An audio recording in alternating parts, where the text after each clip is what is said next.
नमस्कार दोस्तों, स्वागत है आपका हमारे चैनल टेल्स बाय यशु पर। यहाँ पर आपको मिलेंगी रोचक और सस्पेंसफुल कहानियाँ। अगर आपको यहाँ पर हमारी कहानियाँ पसंद आती हैं तो कृपया करके आप हमारी वीडियोस को लाइक करें, इसको अपने दोस्तों को साथ शेयर करें और साथ के साथ अपना कमेंट करना ना भूलें। अगर आप इस चैनल पर नए हैं तो कृपया करके इसे सब्सक्राइब भी करें। आपका ज्यादा समय न लेते हुए चलो आज की कहानी को शुरू करते हैं।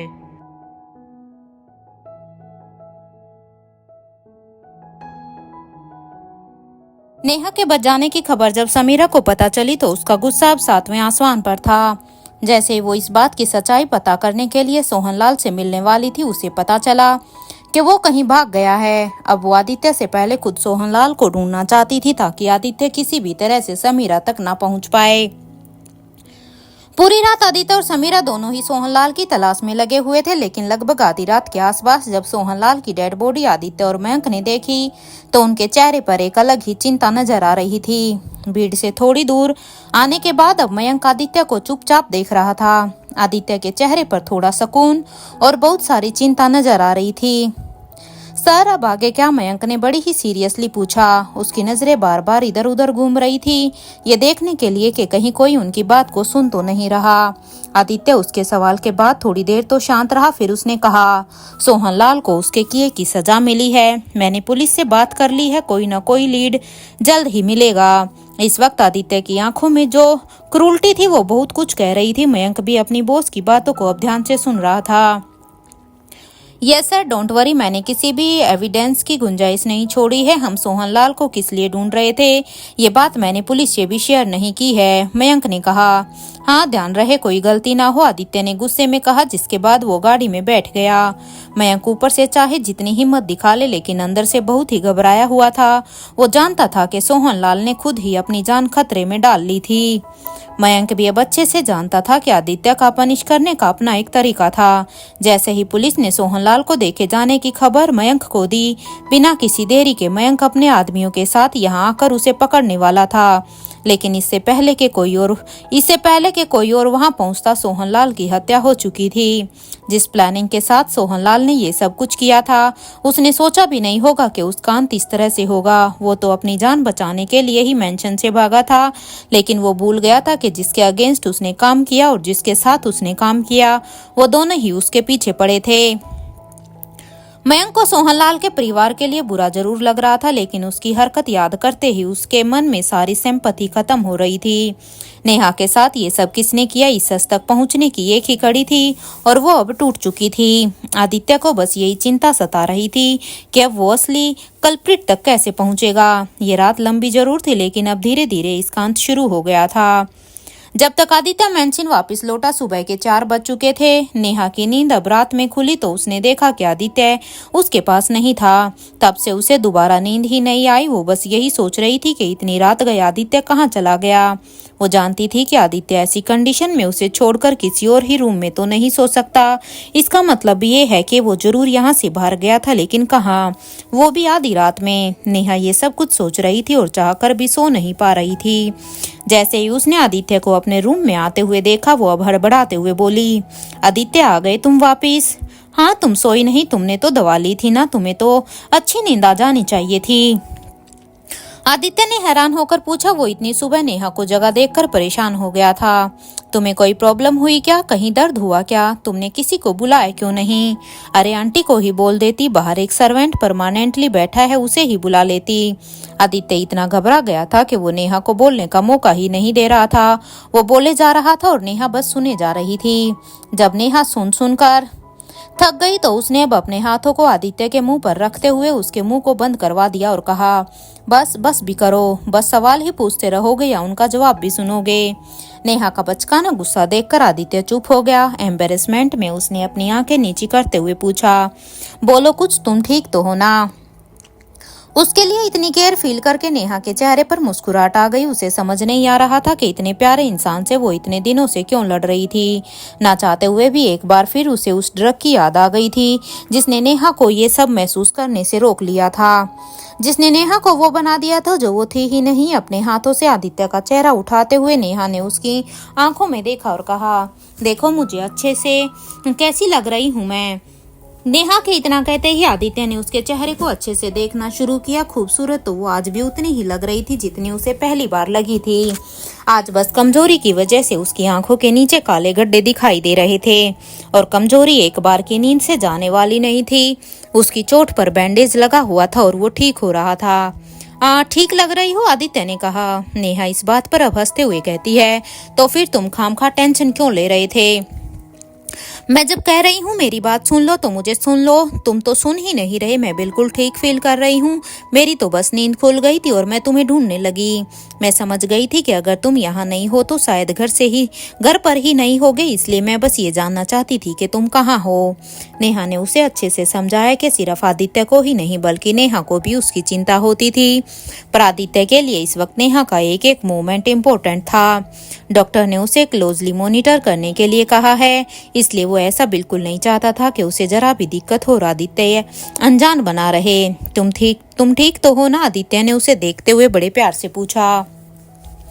हाँ बाबा, तुम इतनी फिक्र मत करो, मैं ठीक हूँ। डॉक्टर ने भी कहा है कि बचा कुचा पॉइजन भी मेरी बॉडी से निकल जाएगा कुछ समय में। नेहा ने कहा, यस आई नो, तुम बस अच्छे से रेस्ट करो, आदित्य ने कहा और चेंज करने के लिए खड़ा हो गया। तभी उसके मुड़ने से पहले नेहा ने अब उसका हाथ पकड़कर उसे रोक लिया। आदित्य, कुछ पता चला ये सब किसने किया है? नेहा ने ये सवाल बड़ी ही झिझक के साथ पूछा। वो जानती थी कि आदित्य इसी मसले के चलते घर से बाहर गया था और जब तक ये पता नहीं चल जाता तब तक वो चैन से बैठने वाला भी नहीं था। नेहा, तुम्हें इस बारे में जरा सा भी सोचने की या चिंता करने की जरूरत नहीं है। वो सब मैं देख लूंगा, तुम बस रेस्ट करो। मैं यहीं लेट रहा हूँ, कुछ भी जरूरत हो तो मुझे बस छू देना, मैं उठ जाऊंगा। आदित्य ने बड़े प्यार से उसके सिर पर हाथ फेरते हुए उसे समझाया। नेहा ये सुनते ही जैसे हिल सी गई थी। उसे यकीन नहीं हो रहा था कि आदित्य इतनी थकान होने के बावजूद भी ठीक से सोना नहीं चाहता था। वो अभी भी उसकी केयर में इतना इन्वॉल्व था कि अपनी नींद भी कॉम्प्रोमाइज करने को तैयार था। आदित्य, तुम सो जाओ आराम से, मुझे कुछ नहीं चाहिए, नेहा ने कहा। वो नहीं चाहती थी कि आदित्य अब उसकी वजह से अपनी हेल्थ खराब करे, लेकिन आदित्य इस मामले में उसकी एक नहीं सुनने वाला था। उसे अब अपने या किसी और की तरफ से जरा भी लापरवाही नहीं करनी थी। उसने अब नेहा के फोरहेड पर एक प्यार भरा एक किस किया। चेंज करने के बाद वो नेहा के पास आकर उसे कमर से पकड़कर लेट गया। वो नेहा के साथ सो तो गया था, लेकिन उसके दिमाग में ये बात अच्छे से बैठी हुई थी कि जरा सी भी आहट से उसे तुरंत उठना है। नेहा भी आदित्य के आने के बाद सुकून से सो रही थी। उसे तो आदित्य पर भरोसा और भी ज्यादा बढ़ गया था कि उसके बच्चे पर अब कोई आंच नहीं आने देगा। वो अगले दिन आदित्य की नींद जरा देरी से खुली। उठते ही अब उसने नेहा के भोले से चेहरे को देखा जिस पर कुछ सेकंड के लिए उसकी आंखें ठहर सी गई थी। उसने धीरे से नेहा के हाथों को सहलाया और मन ही मन ये सोचने लगा कि इस भोली सी लड़की को अब किसी भी तरह की कोई भी परेशानी नहीं होनी चाहिए। उसकी नजरें जिस शिद्दत से नेहा को देखे जा रही थी वो खुद को उसके करीब जाने से रोक नहीं पाया। उसने धीरे से अपने होठों से उसके होठों को चूम लिया और मन ही मन नेहा से कहा, तुम्हारे साथ जो कुछ भी हुआ है उन सब का जवाब तुम्हें जरूर मिलेगा। मैं तुम्हें ये बता कर रहूंगा कि ये सब किसने किया है। बस मुझ पर भरोसा करना। इतना कहकर आदित्य चेंज करके बाहर आ गया। उसने निकलते ही कमरे में एक सर्वेंट बैठा दी थी जो नेहा का ध्यान रखेगी। आदित्य अब नेहा को किसी भी पल अकेला नहीं छोड़ना चाहता था। जैसे ही आदित्य बाहर लिविंग रूम में आया, पीहू उछलते हुए गई और उसकी गोद में बैठ गई। नेहा की तबीयत खराब होने की वजह से वो उसकी गोद में नहीं बैठ पाती थी, इसलिए वो सारी कसर अब आदित्य के साथ ही पूरा करती थी। गुड मॉर्निंग डैड, बड़ी कैसी है? मैं उनसे मिल सकती हूँ क्या? मुझे उनसे बात करनी है, पीहू ने पूछा। आदित्य अच्छे से समझ रहा था कि पीहू को नेहा से मिलने और बात करने की कितनी तड़प होती होगी।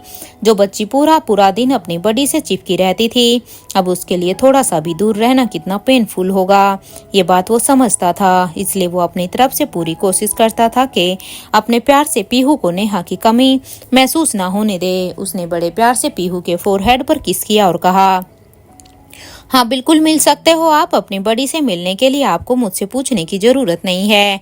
बस अभी वो सो रही है तो आप धीरे धीरे उनके कमरे में जाना और उन्हें देखना, ध्यान रखना कि वो उठ ना जाए। जितनी अच्छी उनकी नींद होगी उतनी ही जल्दी वो ठीक होगी। ठीक है मेरी एंजल।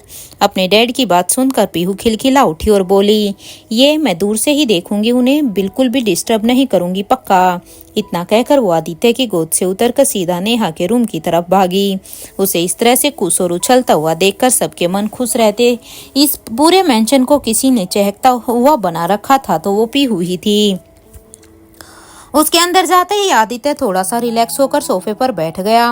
वो खुद को चाहे जितना भी नॉर्मल दिखाने की कोशिश कर ले, लेकिन मरियम अच्छे से जानती थी कि उसके दिमाग में क्या चल रहा होगा। सन, कुछ पता चला किसने करवाया ये सब? कौन हो सकता है? आदित्य ने उनकी बात समझते हुए सिर हिला दिया और कहा, मैं पता कर रहा हूँ आंटी, सोहनलाल इज डेड, पर हमें अपनी इन्वेस्टिगेशन शुरू रखनी होगी। पर यू डोंट वरी, हम इसकी जड़ तक जरूर पहुँच जाएंगे। आदित्य ने बड़े ही भरोसे के साथ मरियम को कल रात के बारे में बताया। आज सुबह सोहनलाल की मौत की खबर सुनकर मरियम को बड़ा झटका लगा था, लेकिन जब उसने सोचा कि वो एक बड़ी कॉन्स्पिरेंसी का हिस्सा था तो उन्हें यकीन ही नहीं हुआ। हम पर मुझे तो कुछ समझ ही नहीं आ रहा। मैं जानती थी सोहनलाल को अच्छा इंसान था, कभी किसी तरह के गलत काम नहीं किए उसने, तो उसने ये सब क्यों किया? आपके बेबी को हार्म करने की हिम्मत उसके अंदर कैसे आई? उसका दिमाग खराब था क्या? या फिर मरियम के दिल में जो भी कंफ्यूजन चल रही थी उसने अब खुल के आदित्य से कहा। पर जो भी हो, गॉड की ब्लेसिंग से नेहा और बेबी दोनों ठीक हैं। अगर उनके साथ कुछ भी हो जाता तो मैं अपने आप को माफ कैसे करता। नेहा और बेबी दोनों ठीक है, उससे बढ़कर हमारे लिए कुछ और नहीं है। हम उन दोनों और पीहू का ख्याल आप रखिएगा आंटी। मेंशन में सिर्फ एक आप ही हैं जिस पर अब मैं पूरी तरह से भरोसा कर सकता हूँ। मैं चाहता हूँ कि आप नेहा को खुद की नजरों से दूर ही ना होने दे। Just take care of herself. Aditya ने नाश्ता करते हुए कहा। वो अच्छे से जानता था कि उसके मन में चल रही फिक्र को सिर्फ और सिर्फ एक मरियम ही समझ सकती थी। तुम्हें ये सब कहने की जरूरत नहीं है, सी इज माई चाइल्ड। मरियम ने इतना कहकर आदित्य की चिंता हल्की कर दी। वो आदित्य से बात तो कर रही थी, लेकिन उसका चेहरा बता रहा था कि उसका मन कहीं और ही था, जैसे वो बड़ी गहराई से कुछ सोच रही थी। जब से उन्हें पता चला था कि ये सब कुछ सोहनलाल ने किया था, वो चाहते हुए भी खुद को उसके बारे में रोक नहीं पा रही थी। इस वक्त वो भी सोहनलाल से जुड़ी एक बात उसके दिमाग में चल रही थी, लेकिन उसे समझ नहीं आ रहा था कि ये बात नेहा के केस में मदद करेगी या नहीं। उसे ये बात आदित्य से बोलनी चाहिए या नहीं। उतनी देर में पीहू नेहा के कमरे से वापस लौट रही थी। वो जितना चहकते हुए अंदर गई थी उतनी ही उदास शक्ल लेकर बाहर आ रही थी। मरियम और आदित्य दोनों समझ गए थे कि उसे नेहा की वीक हालत देखकर बिल्कुल भी अच्छा नहीं लगा होगा। बच्चा, क्या हुआ? मरियम से पीहू का इतना उदास चेहरा देखा नहीं गया और उसने पूछ लिया। मैं इतनी छोटी हूँ, बड़ी का ध्यान नहीं रख पाती हूँ, इसलिए बड़ी इतनी बीमार हो गई ना। वो तो मेरा इतना ध्यान रखती है पर मैं कुछ नहीं कर पाती। ये बोलते वक्त पीहू की मोटी मोटी आंखों में आंसू भर गए थे। ये देखते ही मरियम और आदित्य का दिल भर आया था। उसके आने से पहले आदित्य उठकर ऑफिस ही जाने वाला था, लेकिन अब वो चाह कर भी अपनी कुर्सी छोड़ नहीं पा रहा था। पीहू, ऐसा नहीं है, आप तो अपनी बॉडी को सबसे ज्यादा जल्दी ठीक कर सकते हो। अगर आप उनके सामने ऐसे मुंह लटका कर बैठोगे तो वो ठीक नहीं हो पाएगी। इसलिए आपको तो हैप्पी रहना है और उन्हें भी हैप्पी रखना है। इस तरह से आप उनका ठीक वैसे ही ख्याल रख पाएंगे जैसे कि वो आपका रखती हैं। आदित्य ने रोती हुई पीहू को अपनी गोद में बैठाकर उसका सिर सहलाते हुए समझाया। वो जानता था कि वो चाहकर भी पीहू को वो फील करने से नहीं रोक सकता जो वो कर रही थी, लेकिन फिर भी उसका पिता होने के नाते वो अपनी बेटी को इतनी चिंता में नहीं देख सकता था। इस पूरे इंसिडेंट के बीच आदित्य कई बार ऐसे अंधेरे में घिर गया था जहां पर रोशनी सिर्फ पीहू के पास नजर आती थी। वो कितना भी परेशान क्यों ना हो, पीहू का हाथ पकड़ते ही एक सुकून मिलता था। उसे ऐसी ठंडक मिलती थी जो सिर्फ नेहा और पीहू के पास थी। पीहू ने भी अपने डैड की बातों को अच्छे से सुना। वो अपने दिमाग में प्लान करने लगी कि बड़ी को हैप्पी कैसे रखना है। तभी अचानक आदित्य को याद आया कि पीहू के आने से पहले मरियम किसी सोच में पड़ गई थी। अब उसने पूछा, आंटी आप कुछ सोच रही थी ना, कुछ कहने वाली थी आप? मरियम, जिसका दिमाग कभी भी सोहनलाल की मिस्टीरियस डेथ पे लगा हुआ था, अचानक से हड़बड़ाते हुए अपने ख्यालों से बाहर निकली। कुछ नहीं, बस ऐसे ही। मरियम ने इतना कहकर उस बात को टालने की कोशिश की, पर आदित्य इस वक्त छोटी से छोटी बात भी जानना चाहता था। आंटी, आपके दिमाग में जो कुछ भी चल रहा है मुझे कह दीजिए। I want to know everything, उसने कहा, जिसे सुनने के बाद मरियम ने भी कुछ सोचकर हाँ कह दिया। आदित्य, सोहनलाल वैसे तो एक अच्छा आदमी था, मैंने कभी उसके बारे में कुछ बुरा नहीं सुना। मेरी जितनी भी सर्वेंट से बात हुई थी सबका यही कहना था कि वो बहुत ही साधारण इंसान था। इसलिए मुझे ये बात हजम नहीं हो रही है कि वो इस घर की मैडम के साथ ऐसा कर सकता है। But there is one more thing which is holding me right now. इतना कहकर वो रुक गई। And what is that? Aditya ने बड़ी क्यूरियोसिटी से पूछा। इस घर के सर्वेंट्स को आंटी से अच्छा और कोई नहीं जानता था, इसलिए उनकी बताई हुई हर एक डिटेल इम्पोर्टेंट हो सकती थी। मैंने उसके बारे में ये जरूर सुना है कि सोहनलाल पिछले कुछ दिनों से कर्ज में डूबा हुआ था। ये भी पता चला कि उसका बेटा विकास जुए में पैसे हार गया था, जिसे चुकाने के लिए उसने कई लोगों से उधार ले रखा था। सीरियसली डोंट नो कि इस केस और उसमें कितना कनेक्शन है कितना नहीं, लेकिन ये बात मेरे अंदर चल रही थी। मरियम ने बताया उसे सोहनलाल के बारे में जो कुछ भी पता था, जहाँ से भी पता चला था उसने आदित्य को अब बता दिया था। ये सब कुछ आदित्य ध्यान से सुन रहा था। जिस कर्ज की बात मरियम ने बताई थी वो आदित्य को मयंक ने पहले ही बता दी थी।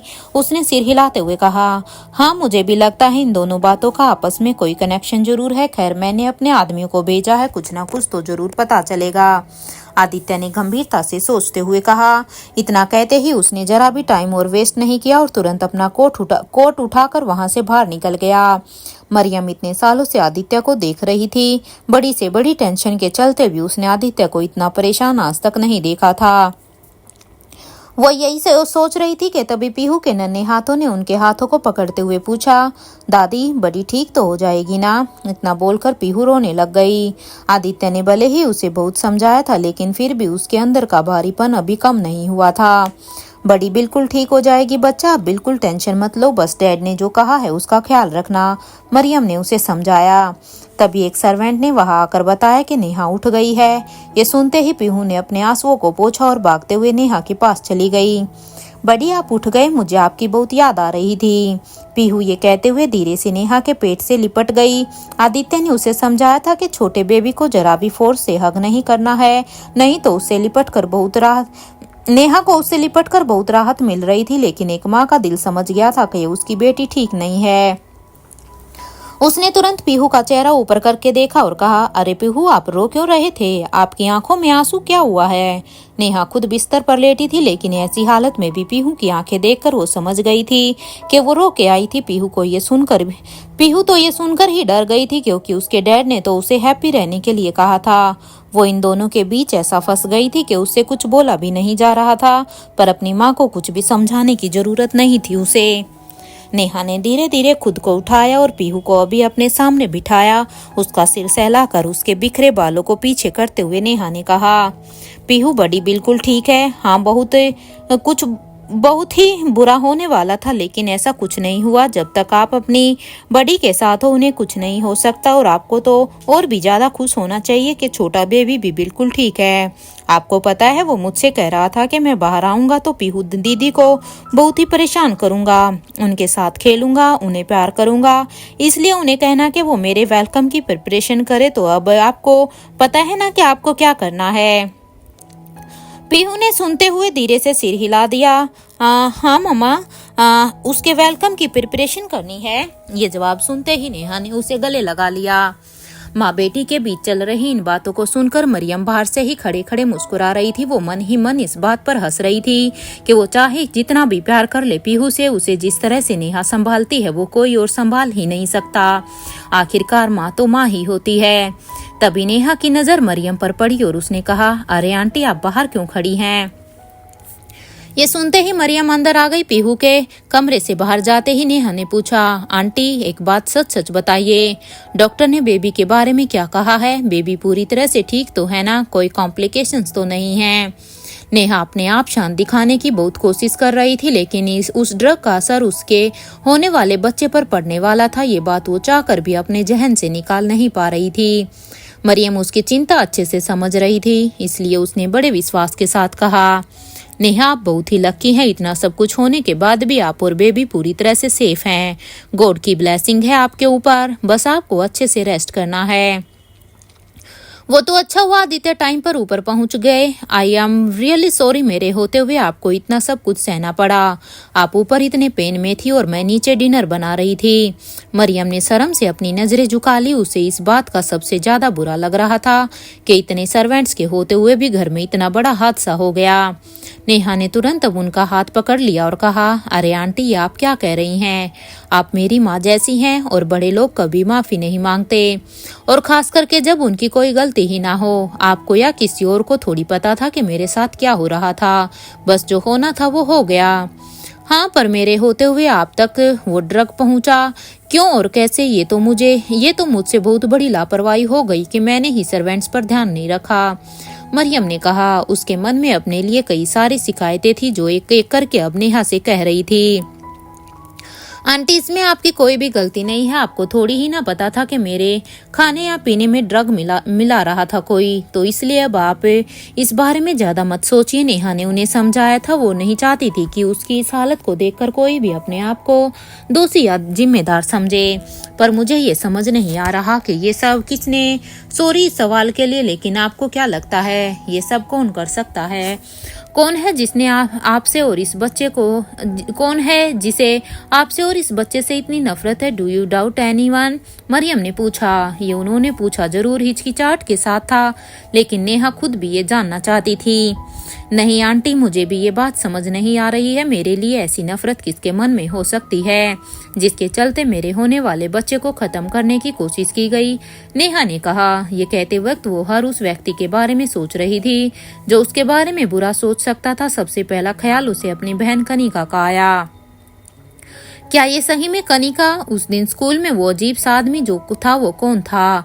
कहीं उसका तो इसमें कोई कनेक्शन नहीं? नेहा पिछले कुछ दिनों से हर उस चेहरे को याद कर रही थी जो उसे सस्पिशियस लग रहा था, लेकिन इनके अंदर जाने से पहले ही नेहा ने इस बारे में सोचना बंद कर दिया। उसे यकीन था कि कनिका को उसकी प्रेगनेंसी के बारे में कुछ पता नहीं था, और पता भी होता तो ये करने की हिम्मत नहीं कर पाती, क्योंकि जिसने भी ये सब किया था उसे ना आदित्य का डर था और ना ही कानून का।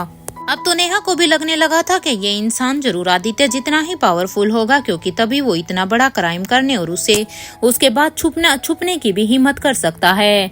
वो ये सब सोचकर बार बार परेशान हो रही थी, लेकिन मरियम एक पल के लिए उसे अकेला नहीं छोड़ रही थी। उनके पास रहने से नेहा को भी रिलैक्स्ड फील हो रहा था। यहाँ आदित्य ने घर से निकलने के बाद पूरे दिन आराम नहीं किया था। जब से उसे पता चला था कि सोहनलाल की डेथ हो गई है, उसी वक्त से आदित्य असली गुनहगार तक पहुंचने की अलग अलग तरकीबें बना रहा था। अब वो नहीं था, लेकिन उसके परिवार की छानबीन पूरी तरह से चालू थी। कुछ ही देर बाद मयंक आदित्य के पास सोहनलाल से जुड़ी जानकारियां लेकर आया। क्या पता चला? Any update? आदित्य ने पूछा। सर, सोहनलाल की फैमिली से लेकर उसके काम तक हमने सब कुछ पता करने की कोशिश की है सर। उसका घर एक कच्ची बस्ती में है, जहाँ के लोगों के पास रहने खाने तक के लिए जगह नहीं है। बहुत ही साधारण परिवार से था, नेचर में भी काफी समझदार था, ऐसा आसपास के लोग बोल रहे थे, मयंक ने बताया। ये बात सुनने के बाद आदित्य को लग रहा था कि सोहनलाल जैसे लोग पैसों के लिए किसी भी हद तक जा सकते हैं। जब उन्हें कहीं से कुछ नहीं मिलता, फिर अचानक से छप्पड़ फाड़ कर मिल जाए तो उसके लिए कुछ भी कर सकते हैं।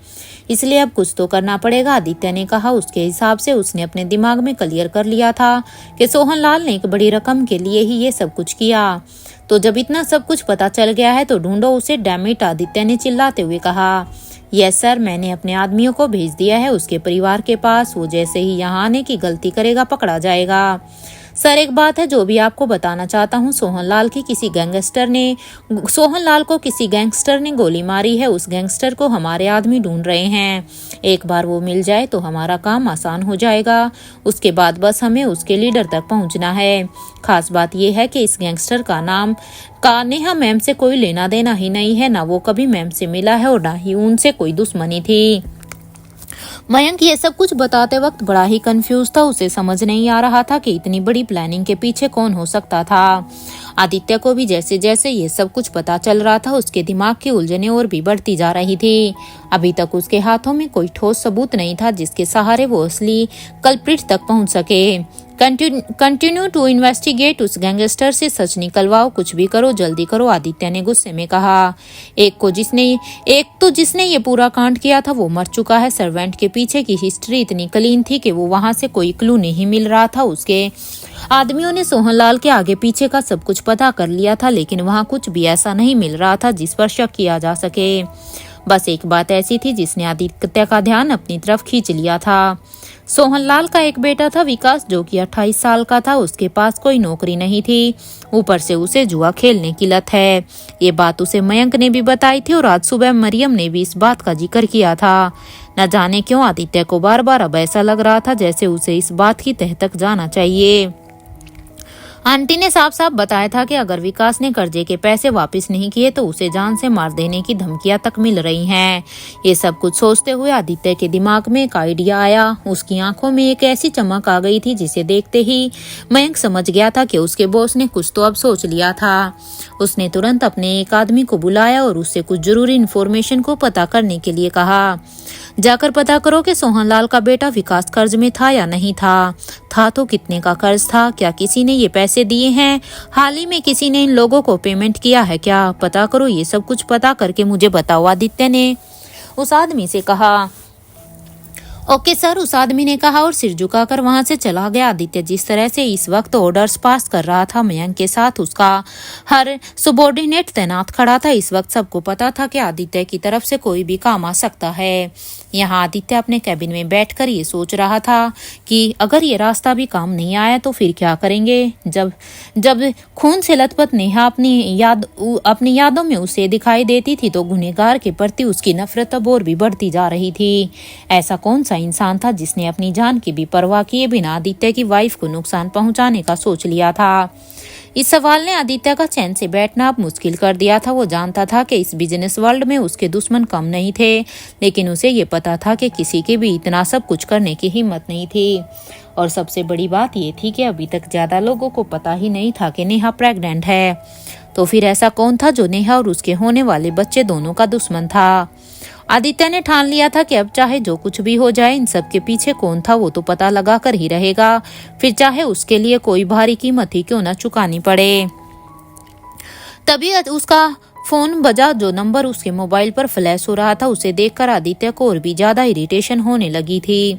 अभी ऐसे मूड में वो इस व्यक्ति से बात नहीं करने वाला था। उसने उसे फोन को काट दिया और अपने सामने रखे डॉक्यूमेंट्स को पढ़ने में बिजी हो गया। कुछ देर तक ही उसका फोकस बना, जिसके बाद उसके दिमाग में सोहनलाल घूमने लग गया। आदित्य अब इस वक्त इतना इरिटेट हो गया था कि उसने अपने सामने रखे टेबल पर हाथ मारा और सब कुछ एक बार में नीचे गिरा। ऐसी आवाज सुनकर मयंक भागा भागा अंदर आया।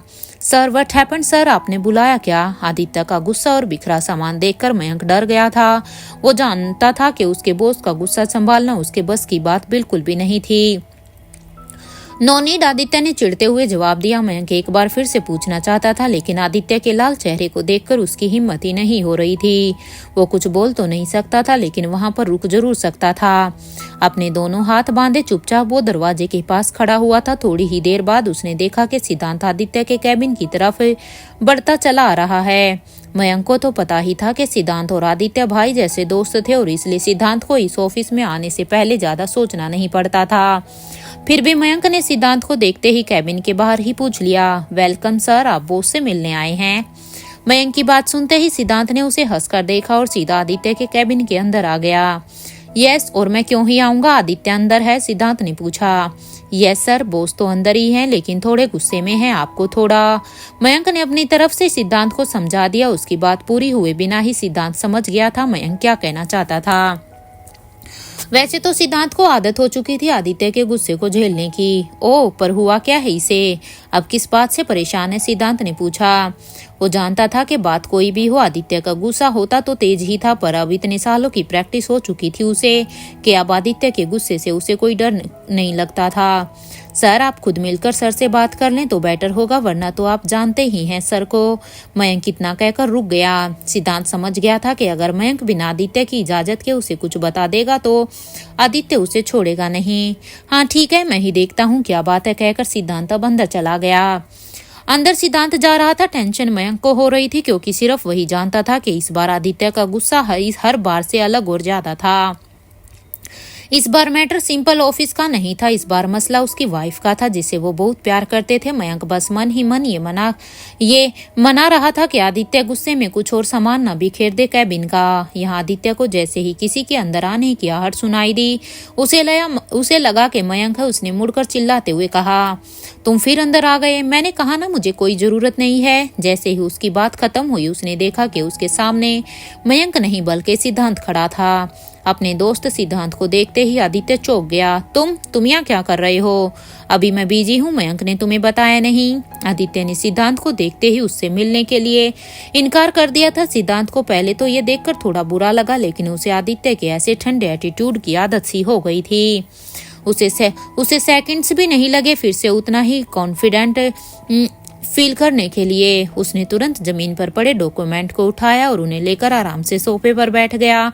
उन्हें पढ़ते हुए उसने आराम से आदित्य से कहा, यार तू भी ना, ऐसा गुस्सा किसका होता है? तूने अपने ऑफिस वालों को इतना डरा रखा है कि किसी के अंदर आने की हिम्मत ही नहीं है। तुम्हें पता है ना, अपने एम्प्लॉइज के लिए ये एटीट्यूड ठीक नहीं है। सिद्धांत कुछ ऐसी बातें कर रहा था जिससे आदित्य बिना बोले रह ही नहीं पाए। उसकी बातें सुनकर आदित्य समझ गया था कि वो बाल की खाल निकाले बिना यहाँ से जाएगा नहीं। उसने अब तुरंत चिढ़ते हुए कहा, तुम किसी काम से आए थे यहाँ? If you have anything then say otherwise. मुझे अभी बात नहीं करनी। सिद्धांत जानता था कि अभी नहीं तो थोड़ी देर बाद आदित्य की तरफ से ये डायलॉग आना ही था। उसे तो लगता था जैसे वो डांट खाने ही अपने दोस्त के ऑफिस आया करता था। वो इतना चिल था कि उसे इन सब से फर्क पड़ना अब बंद हो गया था। क्या हो गया भाई, इतना गुस्सा किस बात का है तुझे? अगर कोई दिक्कत है तो बैठकर बात करते हैं ना, सिद्धांत ने कहा। आदित्य को इतना परेशान देखकर अब सिद्धांत को भी चिंता हो रही थी। वो सच में जानना चाहता था कि आखिर ऐसी कौन सी बात थी जिसके कारण आदित्य इतना बेचैन था। वो जितने सवाल कर रहा था, आदित्य उसे उतना ही इग्नोर कर रहा था। आदित्य बताओ भी, बात क्या है? घर पर कुछ हुआ है क्या? नेहा ठीक है? सिद्धांत ने जानबूझकर इस बार स्पेसिफिक सवाल पूछे। वो अच्छे से जानता था कि आदित्य की लाइफ में इस वक्त क्या क्या इम्पोर्टेंट था। अगर बिजनेस प्रॉब्लम होती तो मयंक बता सकता था, दूसरा जरूरी हिस्सा उसकी लाइफ में नेहा थी, जिस पर अचानक की वजह से आदित्य बौखला जाता था। और ये बात सिद्धांत को अब अच्छे से पता थी। वो देखना चाहता था कि नेहा का नाम सुनकर आदित्य का क्या रिएक्शन होगा, क्योंकि उसी से सिद्धांत समझ जाने वाला था कि बात नेहा से रिलेटेड है या नहीं। जैसे ही आदित्य ने नेहा का नाम सुना, उसने गुस्से से सिद्धांत की तरफ देखकर कहा, नेहा का मिसकैरेज हो सकता था। सी ऑलमोस्ट हैड एन अबॉर्शन। ये बात सुनते ही सिद्धांत के होश उड़ गए। क्या सिद्धांत कर पाएगा आदित्य की मदद? क्या सिद्धांत और आदित्य जान पाएंगे समीरा की असलियत? क्या सोहन लाल की डेथ के बाद समीरा बच जाएगी?